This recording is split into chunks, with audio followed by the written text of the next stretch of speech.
知性与感性永远存在我们清华人之间。我们清华的各界校友总是秉持着互通资讯、融会交流的精神。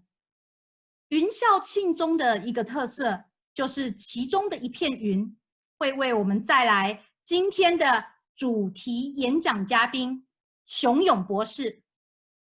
熊勇博士是我们清华大学物理系90级校友，现任耶鲁大学医学院分子生物物理及生物化学系教授。他的研究领域包括病毒与免疫系统之间的对抗机制、宿主抗病毒因子如何压制病毒，以及病毒如何避免免疫系统的侦查。他研究的病毒包括 HIV 病毒以及最新的 COVID-19 病毒。另外，熊教授还在研究细胞内 DNA 的修复途径，为癌症这个领域不断的努力付出发展中。今天非常荣幸请到熊勇教授来为我们做特约主题的演讲。今天的主题是病毒与人类之战，分子武器决胜负。我们欢迎熊。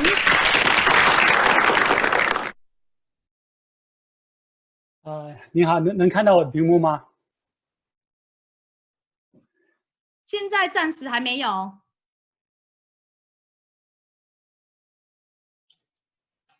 现在呢？看一下。我现在暂时也还没有。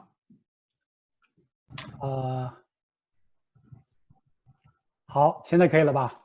有，谢谢文美。好，谢谢啊，非常感谢重阳和大家邀请我来给这个讲座，这是一个很大的荣幸，给大家讲一讲我们的工作。首先我要给大家道歉，我必须要用英文讲，因为我这个正式的这个训练都是用英文做的，咱们聊天啦、回答问题啦都可以用中文，到演讲的时候还是要用英文，所以不好意思，请大家包涵。Okay, so I would like to talk about our research in what can we do actually empower our immune system to fight against viruses and cancer. Okay, so I will start by showing a picture of the common viruses we encounter. They look cute in this cartoon picture, right? But we know they are bad. So they causes problems like a common cold each of us gets all the time, as well as the big health issues like we're experiencing now, the pandemic. So today I will mostly focus on two viruses, the coronaviruses that we're facing now and the HIV pandemic. So let me start with some introduction with HIV. Okay, so you're probably all familiar with, this is the global distribution of HIV infection. According to United Nations program in HIV/AIDS, currently there are 38 million people infected, with about 800,000 people die every year. If you pay attention, if you see this part of the world, maybe the infectious rate is over 20% of the entire population. You start wondering how the entire population actually survived this virus. Okay, but this is not just resource limited country problem. Even for the best resource available country like US, the best we can do is actually, there's no cure for the virus. If I ask you guys, what do you think, how many people are cured of HIV infection? Think of a number in your head and see whether you guess it right, okay? Throughout the history of the infection, out of about 75 million people being infected, only 2 patients being cured. Okay? So this is the famous Berlin patient. Until last year, he is the only one being cured of HIV. Now we have a second case last year. So it really means just 2 people cured. The remaining 75 million people, about half of them died of the illness. Then the remaining 30 million people, they just have to take antiviral drugs every day throughout their remaining life. So it's a huge problem. We're still trying to look for a cure of this virus. So this is HIV. It's a big problem. Now, of course, we all know this problem, the COVID-19 problem. This is the statistic from this afternoon. There's almost 3 million people infected in just about 4 months only, right? Over 200,000 people died. And the real number is actually probably an order of magnitude higher than this. Okay, so these are big problems. So let me give you a very simple introduction of the infection life cycle of the two viruses. Okay, so starting with HIV. Okay, it's a short animation showing you how the virus goes through the cell. So this is a virus that has a viral core that contains the viral genome and the essential enzymes inside this protein shell, but it has a lipid envelope surrounding the virus. Now let's start. You see that the virus looks like this. If we actually put in the same scale as the T cells, the white blood cells it infects, it looks like this size. Okay, then the virus gets to the cell surface. There are viral spike proteins. Once the spike protein finds its cellular receptor, the membrane is gonna fuse with the cell membrane, deliver the virus core into the cell. Now we're gonna switch the view to look in from the cell. You can see the virus gets into the cell. Then what happens is actually the virus core travels through our microtubule network, the cytoskeleton networks. At the same time, the viral genome is being replicated inside the virus. Okay, once the replication finishes, the virus gonna dock into our nucleus, then deliver the newly synthesized viral DNA into the nucleus to integrate into our genome, become part of us. So this is why this virus is very hard to deal with. Okay, so this is about half of the HIV life cycle. I'll just stop here so to show you HIV. Now we're gonna switch to the coronavirus infection, and you will see there are some differences between these two viruses. Okay, first one, I will let the video, the audio from the video itself to explain the process. Inside your body, the virus comes in contact with cells in your throat, nose, or lungs. One spike on the virus inserts into a receptor molecule on your healthy cell membrane like a key in a lock. This action allows the virus to get inside your cell. A typical flu virus would travel inside a sac made from your cell membrane to your cell's nucleus that houses all its genetic material. The coronavirus, on the other hand, doesn't need to enter the host cell nucleus. It can directly access parts of the host cell called ribosome. So here, I just want to highlight the difference between HIV and the coronavirus. So as I said, HIV needs to get into the nucleus, but the coronavirus doesn't. It can replicate without going into the nucleus. Inside your body, inside your... Sorry. That houses all its genetic material. The coronavirus, on the other hand, doesn't need to enter the host cell nucleus. It can directly access parts of the host cell called ribosomes. Ribosomes use genetic information from the virus to make viral proteins, such as the spikes on the virus's surface. A packaging structure in your cell then carries the spikes in vesicles, which merge with your cell's outer layer, the cell membrane. All the parts needed to create a new virus gather just beneath your cell's membrane. Then, a new virus begins to bud off from the cell's membrane. Okay, so I will just stop here to show you some basic life cycle of the viruses. Now, I'm going to tell you how do we actually treat the viral infection. So basically, there are two categories of the methods we use to treat the viral infection, to fight the virus. Of course, most of you heard of this. The first one is the vaccines, and the next category is using antiviral drugs. Okay, start with vaccines. Okay, vaccines is they are actually something you can consider as the fake virus. They actually weakened or killed version of the virus or component of the virus. So we inject that into our body so that it can stimulate our own immune system to attack and destroy the real incoming viruses. Okay, so that's vaccines. This is the best way to treat the viral infection. It can eradicate virus. So this is the best if it works. The problem is it is actually very difficult to develop a successful vaccine. Okay, that's because viruses mutate very fast. So they escape the vaccine.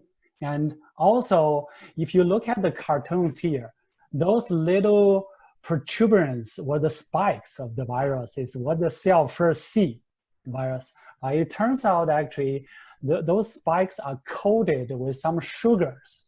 Okay, so the sugars just look like our own cell sugars. So we don't know how the virus is behind it. So our immune system cannot recognize it. So it's very difficult to go through the sugar coat to find the actual viral component. Then, of course, there's other problems. Vaccines actually can be very unsafe. I'm not talking about that what we inject into our cells are not safe. Those are proven safe if we made it. The problem a lot of time, it has other undesired effect. Sometimes vaccines actually causes enhanced infections of the virus instead of killing the incoming viruses. Okay, so the vaccine development is very difficult. In fact, actually, for the past 50 years, there are about 44 major infectious pathogens human encountered. Only 6 out of the 44 has been successful for vaccine development. Okay, I want to highlight you for the HIV problem. For example, HIV infection has been known for almost 40 years. There's still no successful vaccine for HIV. Okay, but not all hope is lost. Okay, we are racing against time to develop new vaccines against the new coronavirus. In fact, right now, there are 115 ongoing vaccine development programs worldwide. You probably don't know this. This is actually a huge, unprecedented scale. Typically, for successful vaccine development, actually only successful to say phase 2 of clinical trial, it takes much over $1 billion for a single one to develop. Okay, now we have over 115 actually being simultaneously developed. Besides the huge investment of effort, also we're actually doing this at an unprecedented speed. So some steps of vaccine development sometimes can take over a decade to do. Now we can actually achieve that in just a few months. So we're quite hopeful there will be a vaccine to develop against the new coronavirus. But until then, we still have to find other cures. Okay, we don't have a real cure for the virus yet. That leads to the second category. How do we fight the virus? We use antiviral drugs. Okay, these drugs normally are some sort of a small molecule compounds. They this happening again. Can you hear me?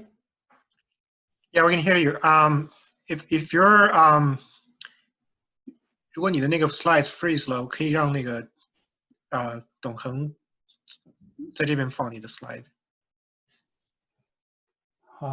不好意思啊，我这个昨天发生过一次，我们试了一下，我调了一下，还是这样。It's okay， 董恒，你可以把那个露起来吗？哦，那稍等一下，我得重启一下，然后我也再试一下。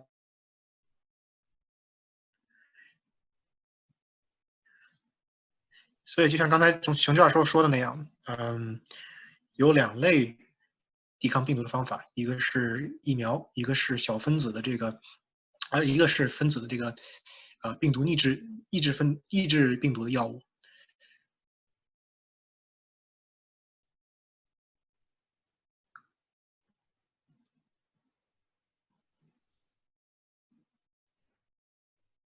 那熊教授，我现在先帮你把画面你分享回董恒这边。对。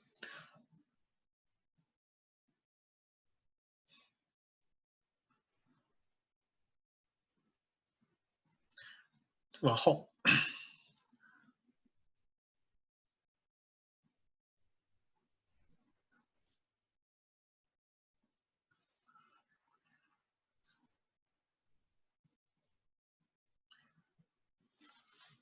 先回到那个，往回倒一点，到了那个就只显示标题就可以了。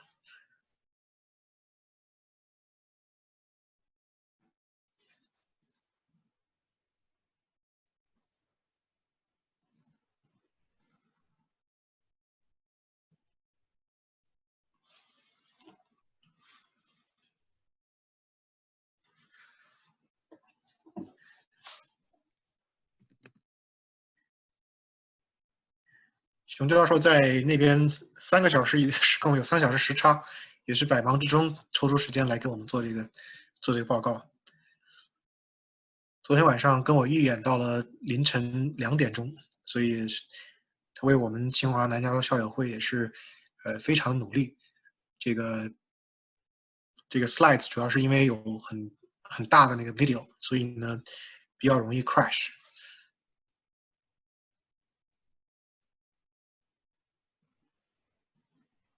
那我们在稍待的时候，因为熊教授他的意思就是他那边他要重启一下他的电脑。那对，他在重启他的电脑，对。所以我们稍待熊教授一下。所以刚好因为我本身就没有设定表示休息时间嘛，所以大家可以趁现在一小下跑去一下卫生间，小下去倒杯热水过来。所以这个我们说安排不如巧遇啊，休息时间也是在安排不如巧遇之中发生的。所以我们在这个等待的时间，我们小小的做一下去卫生间跟拿一下热水这件事情。对，还有如果大家有什么问题，可以先准备好，在这个熊教授演讲结束之后，可以有一个问答时间。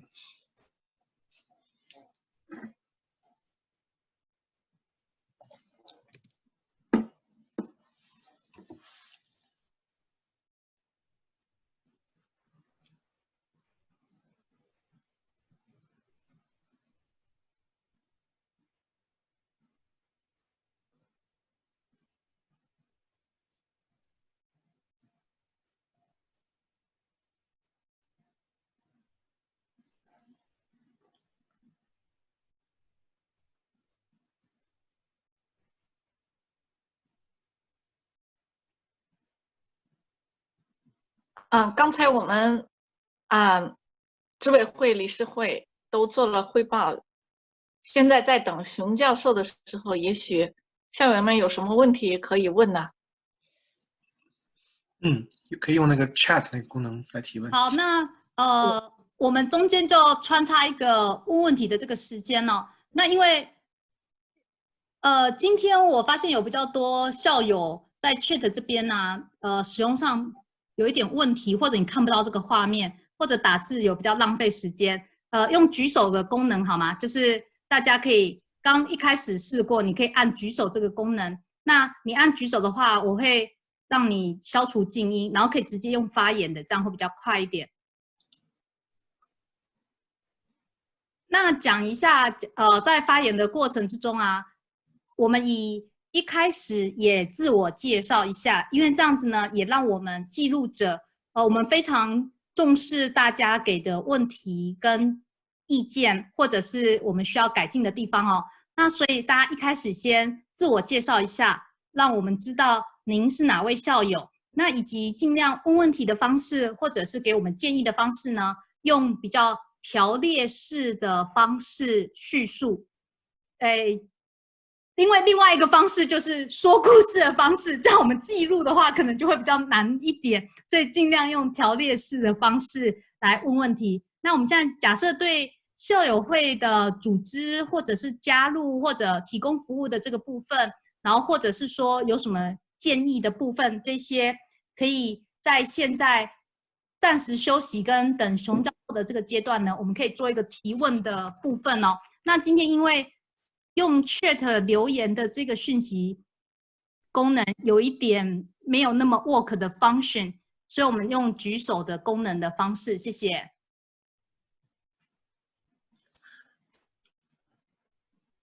对啊，我有看到熊教授已经上来。大家好，是太不好意思了，这个我昨天晚上跟罗重阳还 rehearse 了一遍，就发生过一次了，结果我就调了一下，结果今天还是发生了。不会，熊教授，我们这个呢，整个过程的感觉就像我们现在正在对抗病毒的感觉，他们绝对不是那么好对付的。所以呢，在这个 PowerPoint 的过程呢，也是因为有你的努力，所以我们紧接着呢，马上又可以继续开始这个精彩的主题演讲哦。那因为我们在董恒这边也准备好了，到你同一页这边，你现在应该有看到画面，是你刚刚讲到的这一页，所以也可以我们这边直接播放投影片，然后你就直述的开始讲，还是你要用你控制 PowerPoint 的这个功能？我还是控制一下吧，我改了一些，所以好，那现在我们董恒把 PowerPoint 的权限传给你。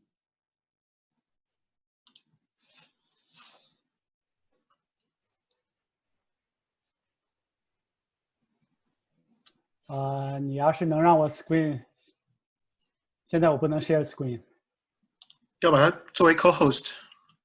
好，我再试一次哦，等我一下。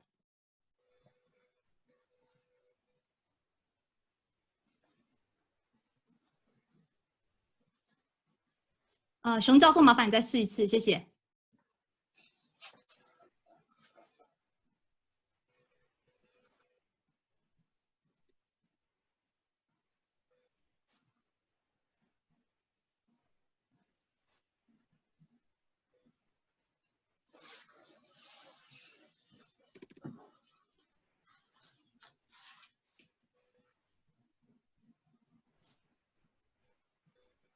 可以了吗？有看到你的画面，但是你的画面现在不是 PowerPoint 啊，有了，谢谢。现在可以了哈。是。好，不好意思，实在不好意思啊。刚才讲到这儿了哈，就是说now there's a huge ongoing effort to develop new vaccines, and also we're actually doing it at a very fast speed that is not possible before. So now we're talking about antiviral drugs.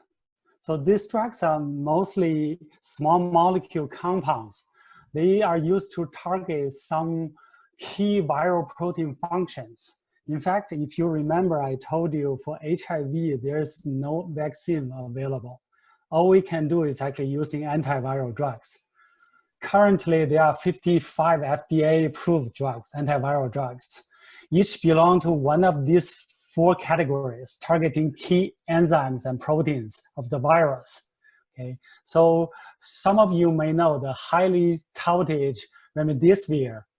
That is actually belong to this category. Okay, the effect of this drug is still not clear. There are a lot of studies so far. We cannot say this is actually an effective treatment for the new coronavirus. Then, besides the efficacy and the side effect problem, there is a common problem with antiviral drugs. That's because the virus developed very rapid resistance because of fast mutation. So we are in a constant quest of looking for new target to develop antiviral drugs.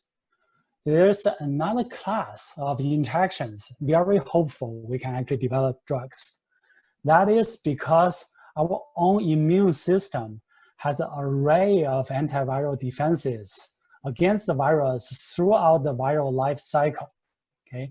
But the virus, in turn, develops some ways to escape our immune system. So we call this the molecular arms race between human and viruses. It highlights the new area of the research. Also, they provide new opportunities for antiviral development. Okay, so I want to introduce you now the method we use to help the new vaccine and drug development. Is really how do we find new targets?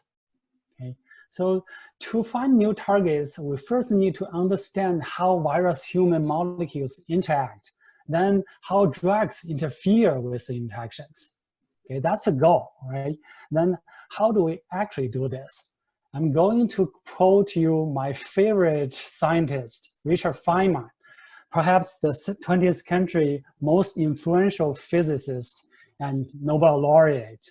So in about 60 years ago, Feynman gave a talk at the American Society for Microscopy. He actually gave a biology talk as a physicist.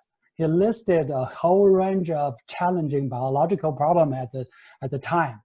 Then he said how we solve the problem. This is the most striking. It turns out the best way of solving the problem. It's very easy to answer many of the fundamental biological questions. You just look at the thing. That's what he said. But it turns out to be the best way. Okay, so how do we look at the molecules? We need to look at the molecules at very high resolution to aid drug design.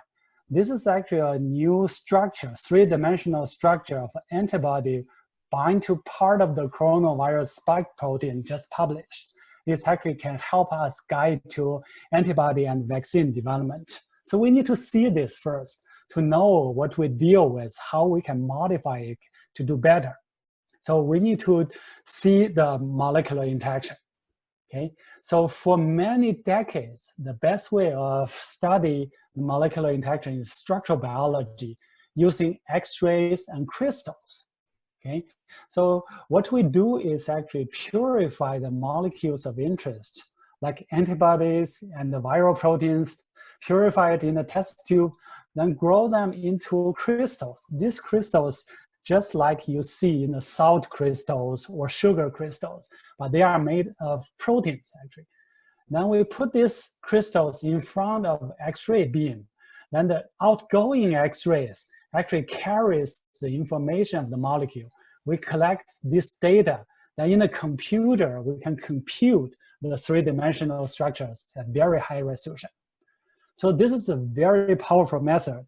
As a testimony of the power of method, there are many, many Nobel Prize winners using this technology, much more than any other disciplines. In fact, where I am at is Yale Center for Structural Biology has the first protein crystal structure determined in the United States. And my postdoc mentor, Dr. Tom Stites, actually won the Nobel Prize in 2009 in chemistry for the work actually determining the structure of ribosome. If some of you remember, ribosome is the one that is synthesizing the cellular or viral proteins. So sadly, Tom passed away just a couple of years ago due to cancer. So, but his legacy continues. That I learned so much from him. I once stood on the shoulders of a giant.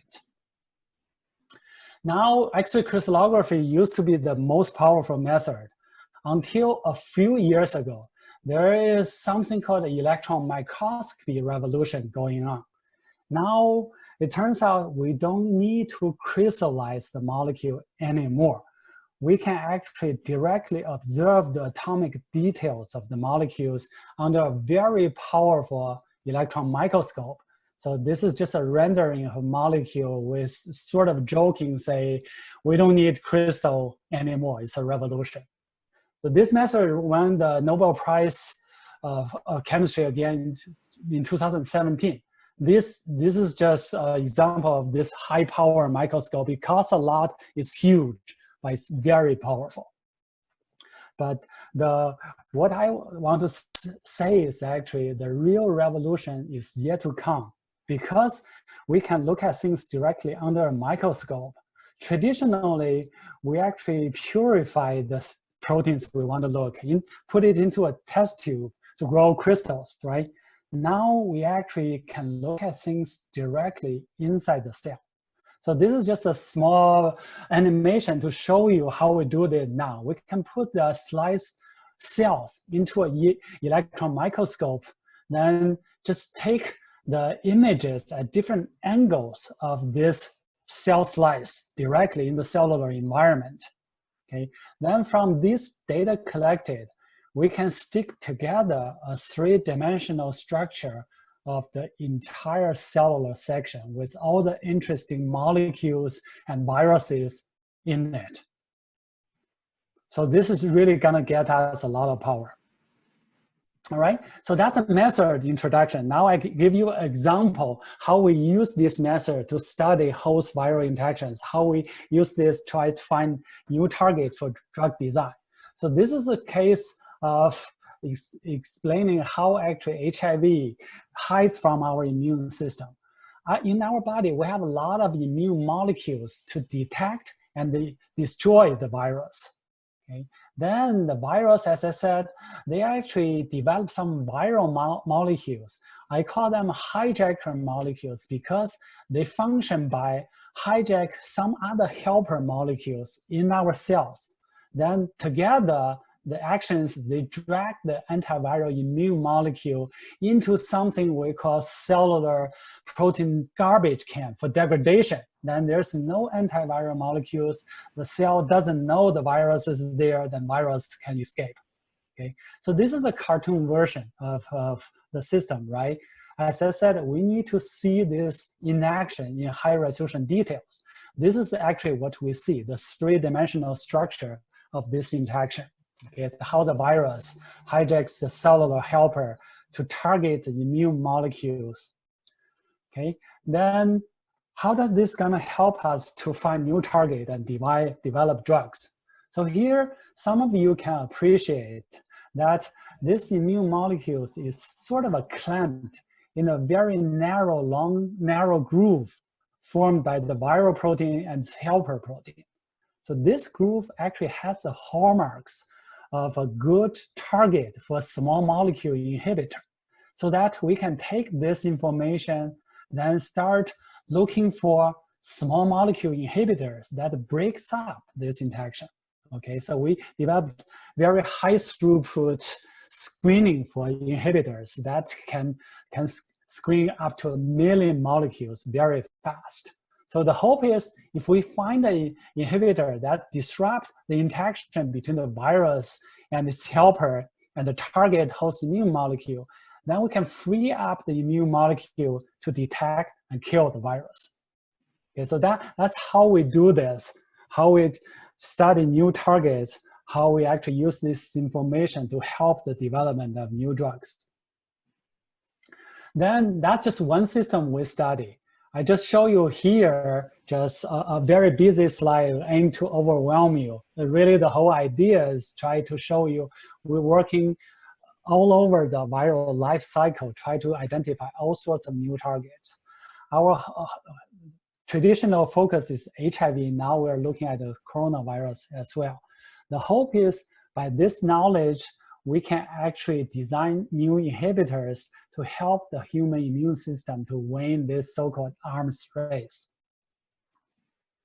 Okay, so that's about the virus. Now let's switching gear, okay? We can, it's another line of research we have is actually how we use similar way of study, structural biology, to help immune system to fight cancer, okay? First of all, the question is immune system involved in killing cancers? Okay, so this is actually a very controversial idea at first, brought up by William Coley over 100 years ago. Okay.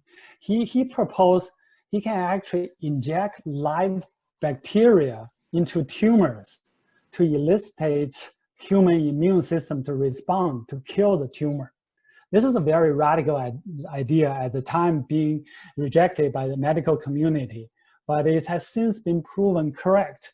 And thankfully, nowadays, we have much safer treatment rather than directly injecting bacteria into our body. Okay. So at the time, no one believed him, except his daughter, Helen Coley, believed in him. Okay. So Helen later actually established the Cancer Research Institute, become the frontier to fund research in tumor immunology. So how does this work? It's like this. Now we know the human immune system also holds a key to cure cancer. So our body has cancer-killing immune cells, shown blue here. What these cells do is they recognize the tumor cell, just like the immune cell recognize viruses. Then they actually can shrink the tumor cell to kill them. Okay? Then the tumor cells, just like viruses, they develop a way to block the recognition by the immune cells.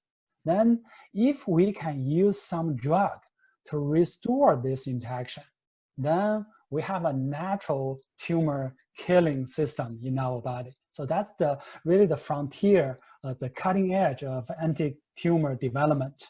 So, but what I want to focus is actually this recognition, tumor cell by the host immune cell, is again achieved by molecular interactions. If we see the details of these interactions, we know how to take advantage of this to harvest the power of our immune system to kill tumor. Perhaps the most striking example is actually the case of Jimmy Carter, the former president of the United States. Jimmy was diagnosed with cancer when he was over 90 years old and diagnosed with stage 4 cancer. It's already spread to his brain. Okay, so everybody thought it's hopeless. Then he tried the new immune therapy. Afterwards, he's cancer-free completely. So this is very dramatic. The drug he used is called Keytruda. Okay, this is a new immune cancer therapy. It's actually first started in 2015. That the market value is about 600 million sales. Now in 2018, it grew to 7 billion, and last year it grew to 11 billion sales. But you think this is very dramatic, right? It's very promising, but it turns out our immune system has so many keys to cure cancer.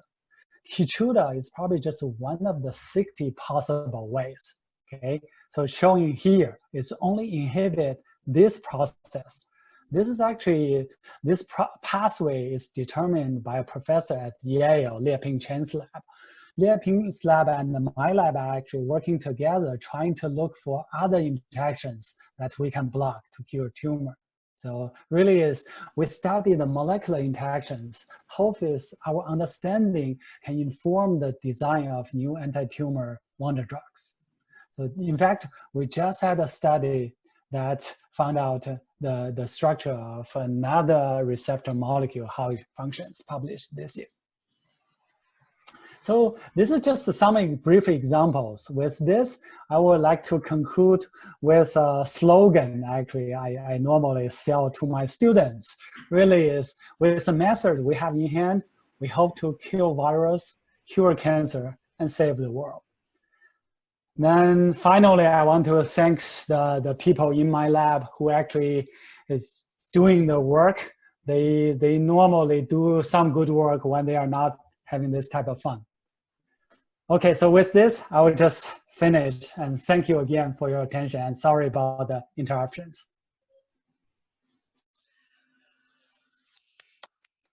我们谢谢熊勇教授精彩的演讲。接下来我们开放对熊勇教授我们主题演讲这个部分做 Q&A 哦。那因为 Q&A 的过程啊会非常的热烈，所以以时间的掌控为原则，我们先以开放前3名举手的来宾，让大家来问对熊教授主题的这个部分的 Q&A。马上我还没讲完，已经有人举手了。好，我们讲一下，当发言的时候也自我介绍一下自己是哪一位，让我们认识一下。然后我们同时也会做一下记录，谢谢。我们请举手的这位 John， 你现在已经消除静音了，请说。熊教授你好，我是这个湖南大学校会的，我过来听一下你的讲座，谢谢。我想问一个很基础的问题，就是现在全国都在有2派的争论，一个就是可不可以用 testing 来把没有病毒的人分开，让他们去工作，让他们去去饭店吃饭，让他们去bar去娱乐，让他们去看电影。然后把那个 testing fail 了的这一部分人，然后再去做 social distance。这个从你的这个观点，或者从医学的观点可行吗？比如说，全国现在有3亿3千万人，然后如果是2亿人 healthy， 那么让2亿人走，该干嘛干嘛，还是让原先的方式。如果是有1亿2千万人有病，那么就让1亿2千万人待在家里 stay at home 或者 social distance， 这样可行吗？首先我要声明一下，我们 study 主要是 basic research， 这些呢就是这个整个过程相关到很多医学以及 policy 上面的东西，我的观点也不见得正确。我觉得就是说 overall 这个 testing 是如果 testing 很发达的话是有可能的。Basically 那个南朝鲜基本上用的就是这个方法，他们基本上没有 shut down， 他们只是大家比较注意。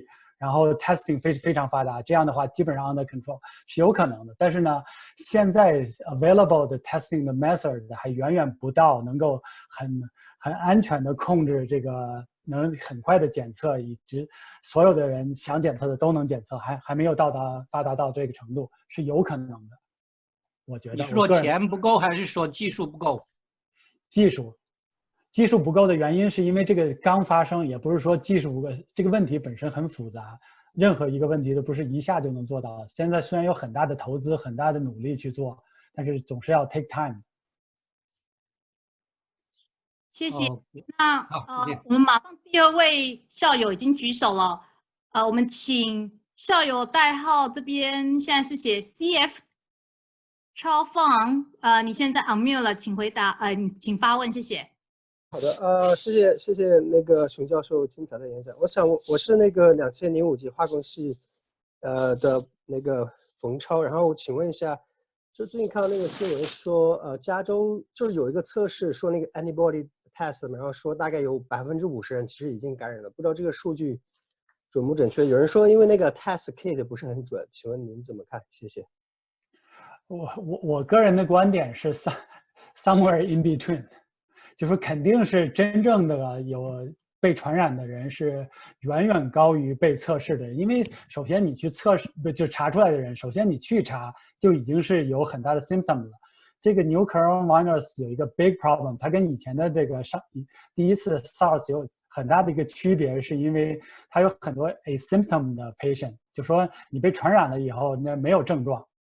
这样的话，这些人呢就不会去检测。首先，这有很大一部分人是这样的。还有一个原因，像我们刚才说的，就是说有很多人是即使有症状了，也没有被检测出来，认为是，比如说就是像一个 common cold 一样，就是有很多这样的问题，所以肯定是就是测试的数据那个范围很大。就说这个有些人说是大概 15% of the population， 有些 studies up to 50%。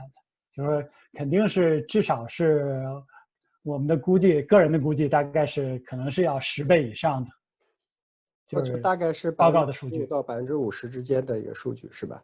差不多。对，好的，谢谢。谢谢。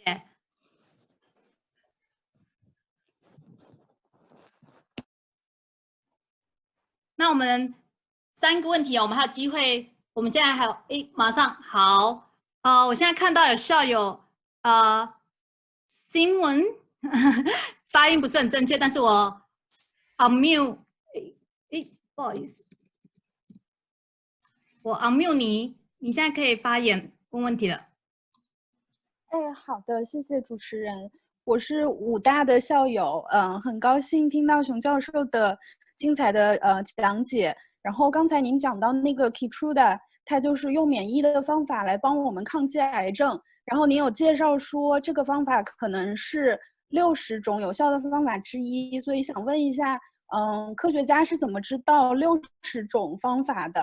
就是60这个数字是怎么研究出来的？还有就是，在 Keytruda 或者 CAR-T 这个方法之后，您觉得下一个比较有希望的方法是什么？谢谢。